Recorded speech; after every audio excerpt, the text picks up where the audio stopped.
We were the ones जो draft कर रहे हैं, हाँ। नोटिस का रिप्लाई ड्राफ्ट कर रहे हैं, Correct, पूरा correct. जो आर्ग्यूमेंट है वो हम खुद टाइप करते थे, but Correct. Now today we are in the world of AI, Correct. जहाँ पे कुछ भी आपको चाहिए, you just put a situation and you get the entire draft ready. Correct. So what do you think कि is it taking away the job opportunities जो you know calibre के हैं, पोटेंशियल के हैं, Correct. जिनको अपना दिमाग लगाना है, तो is it a injustice for them, or we should use it as a tool?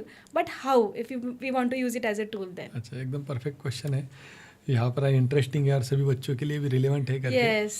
तो मुझे लग रहा है उसमें एकदम सिंपल है. हम AI की बात कर रहे हैं, but what about EI? Yes. AI means artificial intelligence. Yes. EI means experiential intelligence. Yes. जो एक्सपीरियंस आपके पास है, और एक्सपीरियंस कौन सा आपके पास? To interact with the client, Yes. Get the facts, draft it well, explain it to the officer.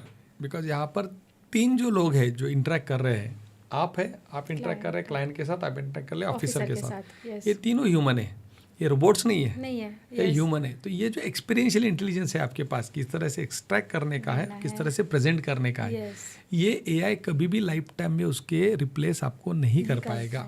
अगर Yes. आपका EI यानी एक्सपीरियंशियल इंटेलिजेंस बराबर है तो दिखना चाहिए. एग्जैक्टली. तो Yes. इसके लिए आपके पास एकदम परफेक्ट, ज़्यादा से ज़्यादा जितना आप एक्सपीरियंशियल इंटेलिजेंस गैदर कर पाओगे, उतना आप AI को पीछे छोड़ पाओगे. मैं ये पक्का बोलूँगा कि भैया आज ना कल there would come a time कि AI will become better at giving solutions, but it is not about giving solutions. AI का दूसरा एक मतलब जो एज अ प्रोफेशनल मुझे लगता है, one is advice. AI might become better at giving advice, but what about I, यानी implementation of that advice. Yes. तो एडवाइस दे पाएगा AI, बट इम्प्लीमेंटेशन तो हमको ही करना पड़ेगा. अगर yes. कल जाके जो केस लॉ वगैरह सब बना के ड्राफ्ट बना लिया, बट आप रोबोट को भेजने वाले हो क्या? जब आर्ग्यू करो कोर्ट में या ऑफिसर के सामने, वहाँ तो ह्यूमन लगने वाला Yes, ऑफिसर बैठा है. एग्जैक्टली. और सामने वाला भी ऑफिसर है. तो you need to go represent, and that is where you need to become better. So don't worry about AI. Fortunately अगर आपको एक फील्ड में काम करना है और आपको करियर आपको फ्यूचर प्रूफ करना है, तो मैं ब्लाइंडली स्टूडेंट्स को बोलूँगा, आपका आर्टिकलशिप GST में करो.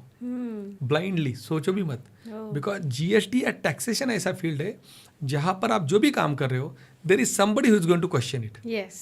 टुडे और टुमारो. और वो क्वेश्चनिंग एक्सेप्शनली ज़्यादा बढ़ने वाला है. Yes. क्यों पता है? Because of AI only. Because officers के पास AI के टूल्स है.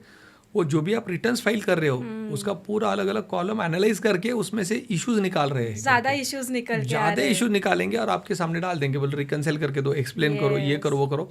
नाउ आपका काम बढ़ने वाला है. तो try to get in the field जहाँ पर बिकॉज ऑफ AI काम बढ़ने वाला है, जहाँ पर आपका EI एक्सपीरियंशियल इंटेलिजेंस यूज होने वाला है, जिससे आप बेटर बनने वाले हो.